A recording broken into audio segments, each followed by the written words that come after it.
Pessoal, nesse vídeo nós vamos falar então da questão da Venezuela, já que estamos abordando a nova ordem mundial na América Latina, com uma breve trajetória dos séculos 20 e 21. A Venezuela, no início do século 20, foi marcada por constantes ditaduras, isso é importante se destacar, e muitas guerras civis que levaram a uma série de complicações no âmbito político, econômico e, claro, que social também, né?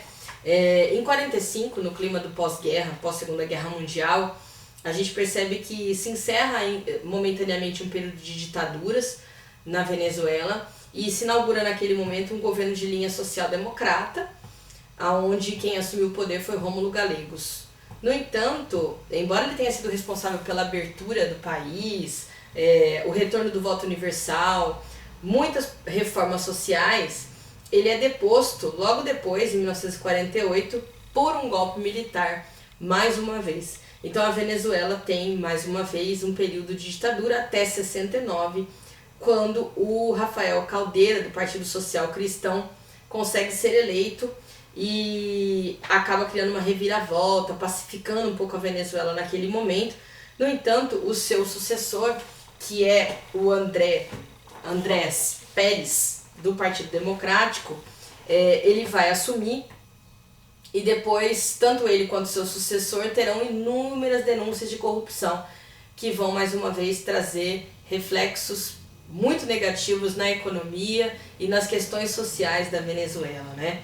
Em 89, para legitimar o partido, né, o Andrés Pérez retoma com uma proposta econômica muito rígida, que vai incitar a massa popular, trabalhadora e os militares para tentar a aplicação de um novo golpe de Estado. No entanto, em 92, e muitas pessoas são presas, entre elas o Hugo Chávez, né, que era o coronel fundador do Partido Nacionalista. Acontece que o Rafael Caldeira, que tinha sido responsável pela redemocratização da Venezuela pela primeira vez, em 94, 2 anos depois desse episódio da prisão de várias pessoas, entre essas pessoas o Hugo Chávez, o Rafael Caldeira assume novamente o poder e aí o Chávez inclusive consegue a anistia junto com outros milhares de presos políticos, né? Inclusive naquele momento a gente percebe que aumenta-se as manifestações sociais, movimentos de greve de trabalhadores, e isso colabora para que pouco tempo depois, em 1998, o próprio Hugo Chávez seja eleito na Venezuela, seja apoiado pela imensa maioria da população, né? E inclusive ele muda o nome do país para a República Bolivariana da Venezuela, uma clara referência a Simão Bolívar, que foi o responsável pela independência dessa América espanhola, inclusive do território da Venezuela. Mas a gente tem que lembrar que o Simão Bolívar, ele era um crioulo, ou seja, era descendente dos espanhóis, mas que por ter nascido na América não tinha como ocupar altos cargos políticos. Era a elite econômica dessa América espanhola, mas não podia ocupar altos cargos políticos. Então lembrar da origem de Simão Bolívar também é importante para nós. Tem um vídeo falando sobre a independência da América Espanhola que esclarece isso de melhor forma, mas que deixa muito claro qual é a intenção, né, de você, a que interesses você está de fato atendendo. É importante que a gente, porque se a gente for ver, ele não era do povo, né, ele era um crioulo, elite econômica, e que queria ter participação política. É interessante a gente lembrar disso também, tá? Surge ali na Constituição, né, uma série de transformações também no governo do Hugo Chávez, e ele vai construir casas populares, uma série de reformas sociais, tentando melhorar a vida da população mais carente, vai cortar relações com o Bush, que na época era presidente dos Estados Unidos, acusando os Estados Unidos de praticarem vários atos terroristas em nome do capitalismo, o que também não é mentira. A gente já estudou inclusive o nascimento da Al-Qaeda financiado pelos estadunidenses, pelos norte-americanos, né? Quando a gente fala dessas guerras aí no Afeganistão, a guerra civil no Líbano, o interesse norte-americano no Oriente Médio, né? Que a gente tem trabalhado também, temos vídeos sobre isso. Há uma série de desapropriações de latifúndios realizada pelo Hugo Chávez por volta de 2002 para tentar atender essa população mais carente, né? No entanto, muitas greves continuavam acontecendo, grande parte de insatisfação, principalmente da elite, que fazia grande oposição ao seu governo. Ele chegou a ser deposto, inclusive, em 2002, mas por conta das manifestações populares, em menos de um mês ele retoma o poder novamente. A gente tem ali uma série de movimentos. Depois de 2004, o Hugo Chávez declara a Revolução Bolivariana, né, que é para mostrar que ele veio para realmente impactar socialmente e criar a reforma agrária, independente da vontade da elite ou de comunidades internacionais como os norte-americanos, que tinham total interesse e têm até hoje nas áreas petrolíferas que pertencem à Venezuela, tá?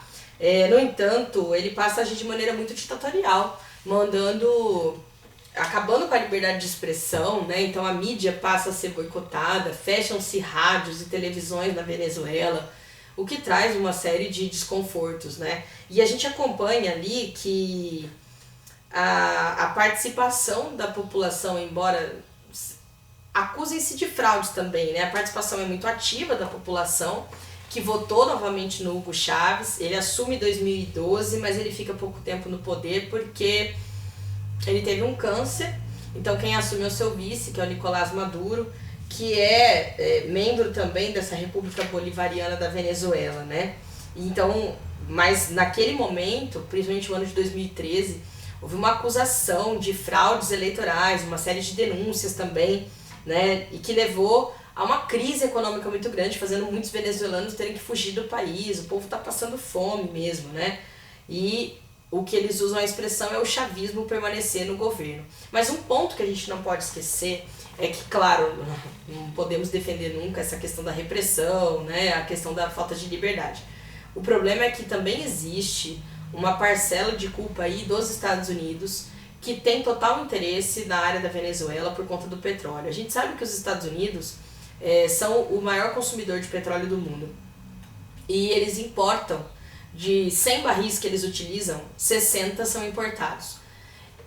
No Oriente Médio, onde vários lugares, Arábia Saudita, Catar, vários lugares, Líbano, da onde eles trazem o petróleo, chegam a levar 45 dias, então o custo é elevado também para chegar até os Estados Unidos. Enquanto o petróleo da Venezuela chega em 4 a 5 dias nos Estados Unidos, o custo é bem menor. Acontece que a Venezuela, quando é tomada pelo Hugo Chávez e agora o Nicolás Maduro, eles fecham esse comércio para os Estados Unidos e não querem que os norte-americanos tenham acesso ao petróleo venezuelano. Então também existe uma guerra civil alimentada por esse interesse das grandes oligarquias aí, né? Que também está por trás de muitas notícias que são dadas. E aí quem acaba pagando um preço muito alto por isso é a imensa maioria da população, que passa fome, que fica sem emprego, sem acesso à saúde, educação e tudo que seria direito básico de toda a população, né? Em nome de um interesse maior, que é desses países aí, né, capitalistas, como é o caso dos Estados Unidos, aliado também a essa opressão muito grande, a falta de liberdade que foi imposta pelo chavismo na Venezuela. Então há uma série de fatos que a gente precisa analisar, tá ok? Bom, isso é só um panorama geral. Daqui a pouco eu gravo o próximo vídeo para vocês e qualquer coisa a gente vai debatendo nas aulas ao vivo, a gente vai falar mais sobre isso também, tá?